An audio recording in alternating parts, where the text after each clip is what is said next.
Olá, seja muito bem-vindo ao Presente Racista, uma iniciativa da Orolab dedicada a transformar o antirracismo em vetor de competitividade para os tomadores de decisão da indústria de beleza e bem-estar no Brasil. E para esse papo a gente vai ter uma pessoa incrível que é a Andrea, que eu já vou pedir a gentileza de se apresentar, minha amiga. Conta pra gente quem que é você na fila do pão.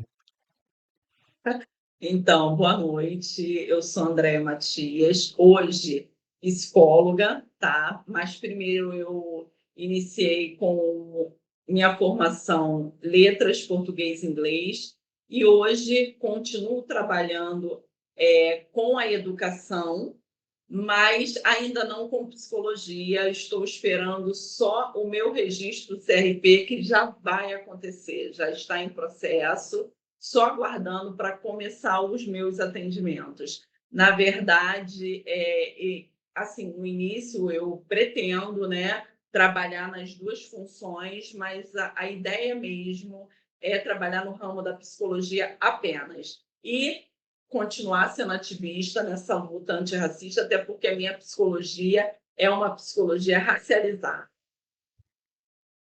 Que maravilha, minha amiga. E que seja uma jornada linda e transformadora, porque é necessário.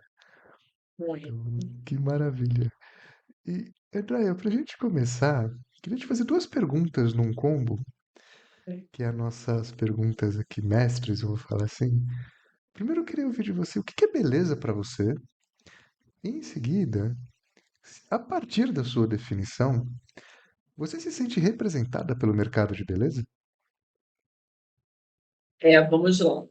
Parece fácil, mas a pergunta é bem complexa, porque o que é beleza para mim hoje não é o que é beleza, o que foi beleza para mim ontem e alguns anos atrás. Hoje, beleza para mim é bem-estar, é plenitude, é saúde mental, é eu me olhar e me amar do jeito que eu sou. Quando eu consigo fazer isso de uma forma equilibrada, com a minha autoestima em dia, que é muito difícil para uma mulher negra, eu reconheço, né?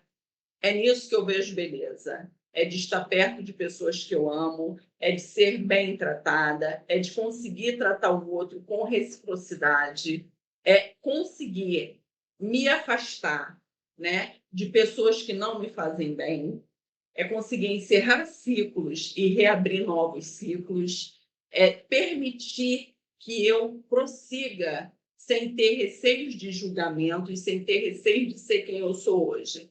Anteriormente, para mim, beleza é estética. Hoje, para mim, beleza vai muito além da estética, até porque se a estética não andar junto com saúde mental, para mim é difícil manter a beleza equilibrada. E sobre representatividade, eu não. As mulheres negras, de uma forma geral, não se sentem representadas dentro da sociedade brasileira. São raras as mulheres negras que hoje conseguem alcançar alguma visibilidade. E se você olhar para o perfil estético dessas mulheres negras que alcançam essa visibilidade, é muito distante da grande maioria. Existe um padrão até para a beleza negra. E aí é onde afasta a gente de se perceber representada. Uma outra coisa que eu gostaria de apontar também e que distancia a gente, né, as mulheres negras em si, da beleza, da representatividade, é que dificilmente as mulheres conseguem ver no reflexo, no seu reflexo, a outra mulher como bela, porque ela não consegue se enxergar bela. Então, ela vê na outra mulher negra a falta de beleza, né? É essa questão de autorrejeição e de rejeição da outra que é semelhante a mim, que é o que a Neuza Souza, né, psicanalista, psiquiatra, que já faleceu, mas deixou uma obra maravilhosa, que é Tornar-se Negro, fala sobre essa questão da gente querer se projetar na pessoa branca. A gente enxerga o embranquecimento como a solução do nosso amor próprio, da nossa autoaceitação. Então, enquanto eu não aceitar a mim, eu não consigo aceitar o meu semelhante enquanto belo. E aí eu acabo criando a mesma rivalidade que eu crio para mim, com esse auto-ódio, com essa rejeição que eu tenho à minha imagem, eu projeto esse ódio e essa rejeição para o meu semelhante. Ou seja, eu crio a rivalidade entre mulheres negras que acabam não se achando bela, não fortalecendo o embelezamento da outra mulher negra. Nossa, que interessante que você trouxe. Obrigado por ter trazido, colocado esse ponto, porque de Essa fato ele falta de entender. é uma pauta super importante e que a gente vê de fato como a dinâmica da beleza negra ela é coletiva, né? Ela não é simplesmente uma relação do eu, enquanto dono da minha bolha. O eu gera um impacto e esse eu que gera um impacto muito profundo. E eu queria te fazer uma pergunta baseada nisso, minha amiga, que é como você sente que essa falta de representatividade. Eu vou fazer uma outra pergunta combo aqui, tá? Como essa falta de representatividade você sente que afeta a saúde mental das pessoas negras? Acho que até falando das mulheres negras, como você puxou, para a gente manter essa linha que você trouxe. E o como a falta da compreensão do outro, enquanto um sujeito possivelmente belo, porque se eu sou o outro também pode ser, afeta essa relação da construção de vínculos onde o outro também é humano como eu e ele pode ser o meu espelho de humanidade também, para eu poder me enxergar no mundo. Senão fica sempre uma relação de distâncias, né, de um objeto para o outro, mas cadê a humanidade nessa relação? Não sei se fez sentido a pergunta, desculpa, foi tipo um insight que você trouxe que eu achei tão potente que eu queria muito pedir a gentileza de você poder aprofundar mais, porque tá incrível esse pauta. Eu vou tentar explicar, eu não sei se eu vou conseguir alcançar a sua pergunta. Eu acho que existe uma manobra muito consciente da branquitude em fazer com que a gente permaneça nesse lugar do não belo, do não padrão, da não aceitação, enquanto busca de perfeição, tá?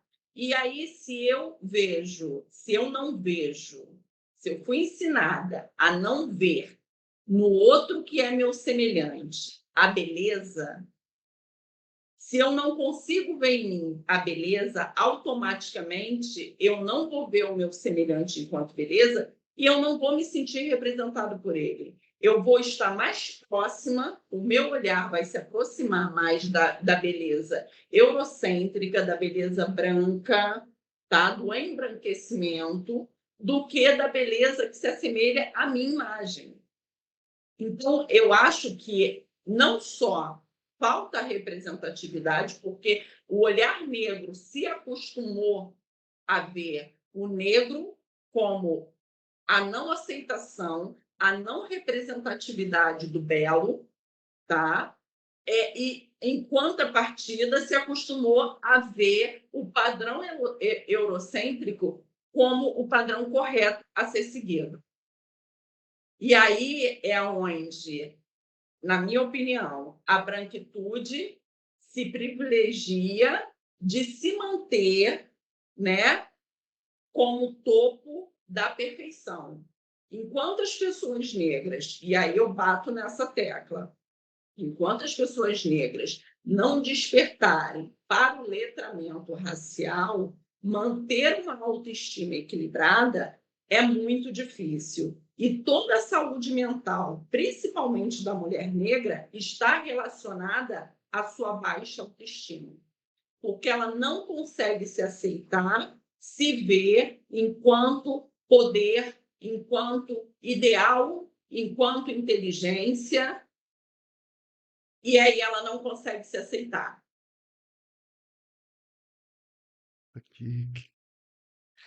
É sempre muito profundo, né? Não é uma coisa simplesmente, vamos montar já preta e resolve. né? Não é? E pegando esse gancho que você trouxe, que eu achei muito importante, da aceitação do embranquecimento, né? E de como também, quando a gente começa a aceitar esse embranquecimento, esse exercício potente de negação. E como você sente que essa negação, ela pode ou deve ser acolhida? E aí eu vou tentar entrar num ponto que eu acho muito importante, que é principalmente da formação do campo acadêmico. Eu sou professor também, não da área de psicologia, mas uma das coisas que eu sinto é que a academia ela é altamente racista, a ciência é racista, então tudo se estrutura para se manter, né, aqueles que são formados enquanto essa extensão racista, né? Você sente que dentro desse contexto, onde a psicologia também ali ela é essa extensão racista, esse espelho fidedigno do racismo estrutural brasileiro, como é possível a gente acolher uma mulher com tantas camadas de interseccionalidade, complexidade, de violência, que por causa disso não se enxerga, né? Se adequa, né? E como é como acolher essa adequação para poder de fato você existe, você não precisa só resistir, você não precisa só funcionar, você tem direito a ser humana. É, fazer, cursar psicologia é você resistir diariamente por ser muito embranquecida. O mestre em psicologia, Lucas Veiga, ele fala dessa psicologia embranquecida no Brasil. E estar numa universidade que ainda atua diante desse racismo estrutural, desse embranquecimento, onde não trazem autores negros, é formar psicólogos que não estejam preparados para as diversidades. Tá?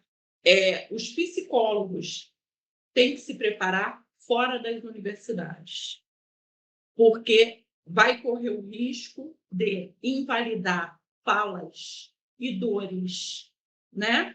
É, de consequências racistas e vai acabar cometendo racismo com os pacientes que deveriam ser acolhidos. Então, é um risco muito grande se manter só com o conhecimento da faculdade. Enquanto se pede o tempo todo para que os psicólogos ajam e, na verdade, protejam seus pacientes do racismo, da discriminação e do preconceito, as universidades não estão preparadas para formarem psicólogos para atuarem dessa forma. Os autores que nós vemos ainda nas universidades, na sua grande maioria, são autores brancos europeus. Eu vim estudar Neuza Souza fora da faculdade. É importante que as pessoas saibam que existem autores maravilhosos que trazem esse letramento racial, que preparam os formandos, tá, para atuar diante da realidade que é o Brasil, que tem metade de sua população não branca. Nossa, perfeito. Você trouxe um ponto, minha amiga, que eu queria pegar um gancho que é muito legal dessa relação de como a gente tem que aprender fora, né? E esse fora, ainda assim, não validado por aquele próprio ambiente da qual a gente está lidando enquanto formação de conteúdo, formação de inteligência, né? É,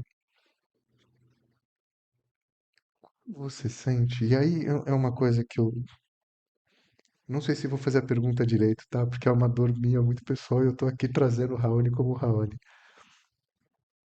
Quando a gente vai pegar um relatório de pesquisa ou fazer uma análise baseada em conteúdos já existentes, de estratégia, de tendência, blá blá blá, e de pesquisas antropológicas cheias de blá blá blá e blá blá blá, a gente sempre enxerga que existe um Brasil que dificilmente exista, né? É um Brasil que, de fato, ele é uma persona ideal de um branco universal ou de um sujeito universal, distante, e esse cara ainda é tratado enquanto, não vou nem dizer como vou colocar aqui, como um objeto a ser pesquisado a partir de um parâmetro de um brasileiro que de fato exista. E ao mesmo tempo eu percebo que a academia, tanto quanto o mercado, porque essas duas entidades carregam o mesmo nível de superficialidade, que é essa relação de quem que é o mais fácil a ser trabalhado para que seja possível criar um estereótipo, para que a imagem faça sentido para todo mundo. Dentro deste contexto, quão qual a importância da gente entender as interseccionalidades? É uma pergunta básica, tá? Mas eu acho que é o óbvio que precisa ser muito bem dito. Qual a importância da gente entender as interseccionalidades? E aí eu vou até pedir a gentileza de você poder explicar o que que são essas interseccionalidades, que essas violências que fazem com que até a nossa autoimagem chegue nesse ponto, como você comentou, da própria negação. E como isso afeta o nosso dia a dia, e por afetar o nosso dia a dia, afeta a nossa forma de existir, né? Fez sentido o que eu perguntei? Sim. Ah, E aí eu acho importante a leitura de Carla Cotirene, né? Que é a pessoa que fala sobre as interseccionalidades aqui no Brasil de forma espetacular. Como homem negro, você ainda está numa pirâmide acima da mulher negra. E a mulher negra, ela sofre por todos os lados, todos os tipos de opressão, de gênero, de raça, de classe. E dentro de uma universidade, que eu vou voltar para a universidade, isso acaba sendo notório o tempo todo. E por mais que eu more numa região onde a quantidade de negros é muito visível de ser acima da quantidade de pessoas brancas, as pessoas negras ainda têm muita dificuldade de autoidentificação, e isso acaba prejudicando muito, tá? Que eu costumo dizer que a autoidentificação é muito pessoal. Eu não posso chegar para uma pessoa que se considera branca e dizer que ela não é, até porque o nome já diz auto. A própria pessoa ela precisa se identificar. Então, dentro de uma universidade onde a grande maioria é negra, mas não consegue se auto-identificar dessa forma, fica muito difícil você sozinha ou com mais três enxergar essa interseccionalidade. Porque as pessoas não percebem as microagressões que acontecem em volta dela o tempo todo. E é óbvio, que por ter uma forma assertiva de conversar e por procurar falar de forma que eu sempre consegui, até quando eu não quero, expor a minha opinião de forma firme, né? Eu fui taxada de agressiva, de raivosa. Eu tive que provar que eu não fui agressiva em uma certa situação. E aí eu pergunto para uma pessoa que não se auto-identifica como negra, essa pessoa não perceberia que por trás disso existiu um racismo estrutural. Por que esse adjetivo agressiva? Quando você apenas coloca a sua opinião ou seu ponto de vista. Por que agressiva? Então, eu sei, não sempre soube, mas em algum momento da minha vida eu fui buscar o letramento racial para começar a entender por que tantas coisas aconteciam comigo e não com uma outra mulher branca. que, na verdade, ela está acima de mim na pirâmide social. E aí eu fui buscar os porquês que me atravessavam tanto, que me deixavam com a autoestima tão baixa, que me fazia negar a minha imagem. Tem uma parte no livro Tornar-se Negro, de Neuza Souza, em que ela relata que parou de se olhar no espelho por um tempo, porque ela tinha medo da imagem que ela via. Eu passei por isso. Eu passei pela fase de não querer ver a imagem refletida no espelho também, porque era a minha imagem, porque era uma imagem que eu não conseguia aceitar, assim como a sociedade também não consegue. E dentro da faculdade, aceitar a minha imagem é muito difícil. É muito mais fácil que tentem fazer eu desistir me rotulando de alguma coisa. Então, a mulher negra, ela não passa só pelo fato de não ser homem, ela passa pelo fato de ser mulher, ela passa pelo fato de ser negra, ela passa pelo fato de vir da periferia, que é o meu caso, sem ninguém saber das lutas que eu trago feito até aqui, sem ninguém parar para conhecer a minha história ou para tentar saber como eu sou, como eu enxergo a vida, se eu tenho caráter ou não, porque isso não é importante, basta ser negro, que fica subentendido que é melhor não se aproximar, é melhor não validar as queixas, é melhor não é melhor impedir que se fale ou que se argumente ou que coloque as opiniões, porque pode ser perigoso. Eu não sei se eu te respondi. Perfeitamente, perfeitamente, porque esse é um ponto acho que é muito importante que o pensamento convencional, e vamos colocar esse convencional como colonizado, ele não alcança porque ele criou um negro universal, né? Então ele não enxerga as camadas e que camadas que definem muita coisa. Então, obrigado por isso, por esse ponto foi muito importante. É importante também, porque eu não sei se vai vir a pergunta, mas que a psicologia racializada, né, ela traz é a importância das subjetividades. É justamente o que você falou, o negro único. Não, não é um negro único. São diversos, cada um com as suas subjetividades e com as suas trajetórias de vidas que precisam ser respeitadas. Cada negro tem uma forma de ser, de enxergar, de querer moldar a sua aparência para se aceitar melhor, e não é fácil, é um processo. Se hoje eu entendo que ter o meu cabelo alisado me faz ficar melhor comigo mesma, isso deve ser respeitado. Se com o tempo eu conseguir aos poucos ser realmente quem eu sou, isso é um processo que precisa ser respeitado o tempo dessa pessoa se aceitar. E às vezes ela vai eternamente se aceitar alisando o cabelo, e está tudo bem, faz parte da subjetividade desta pessoa. Perfeito. E esse é um ponto importante, interessante, né? A gente tenta definir o que que é a saúde mental baseado num homem branco do século XVIII, XVII, austríaco, que não faz a mais pálida ideia do que a gente existe, que culpa tudo pela mãe. E acho que Freud resolve uma complexidade tão vivenciada no dia a dia que não cabe na caixinha, né? E aí, até pegando esse gancho, qual a importância de uma psicologia racializada?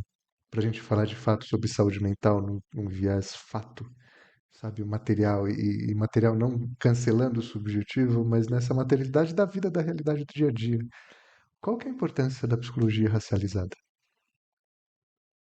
Primeiramente, eu acho que o meu foco não só é a psicologia racializada, como mulheres, né? Que lindo. É importante você conseguir falar com pessoas que vão acolher as suas dores, que vão ter uma escuta sensível e cultural para tudo o que você vai levar para essa pessoa, que o que seja falado seja validado, que seja legitimado e que essa psicologia ajude a construir estratégia para que você consiga lidar no seu dia a dia com o racismo estrutural, que não acabou e a gente sabe que não vai acabar agora. É uma construção que tem muito menos tempo de libertação do que de escravidão. Então, a gente precisa aprender a lidar para manter uma saúde mental equilibrada minimamente, para que a gente consiga não só sobreviver, como viver, porque a gente merece. Perfeito. E caminhando para o final, minha amiga, com muito pesar, porque está muito incrível essa conversa. Que dica e que puxão de orelha você daria a um tomador de decisão, principalmente falando no mercado de beleza? Porque o mercado ele tem um poder muito grande de manter, né, imaginários, status e desejos. Que dica e que puxão de orelha você daria para um tomador de decisão que ainda enxerga, né, o tema da beleza negra, o tema da beleza antirracista, da beleza descolonizada e decolonizada, né, como a gente, o mestre Nego Bispo sempre traz, ainda acha uma grande historinha.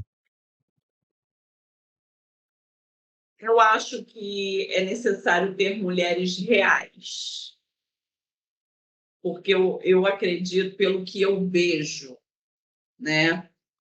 Até as mulheres têm que tomar muito cuidado quando elas vão buscar referências em redes sociais, tá?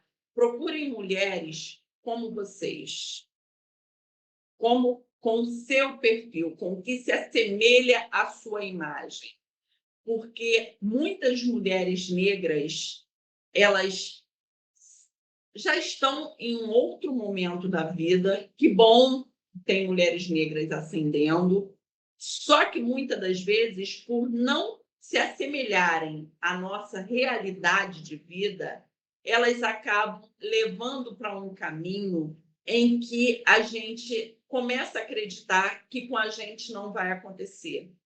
Só que não é.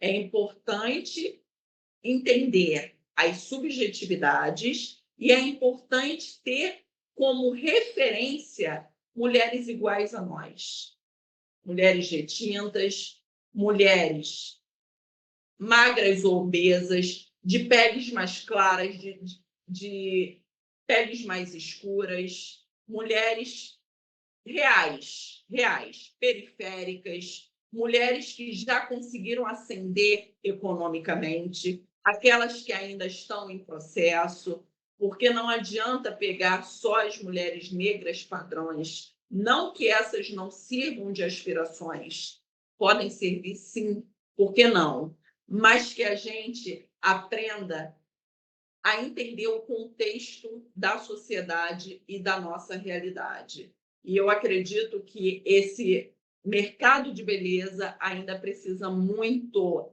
das diversidades negras e não das mulheres padrões negras. Porque não adianta você sair do padrão branco para entrar no padrão negro. Você tem que representar a realidade. Fantástico, perfeito. E minha amiga, por que os seus ancestrais se orgulham de você?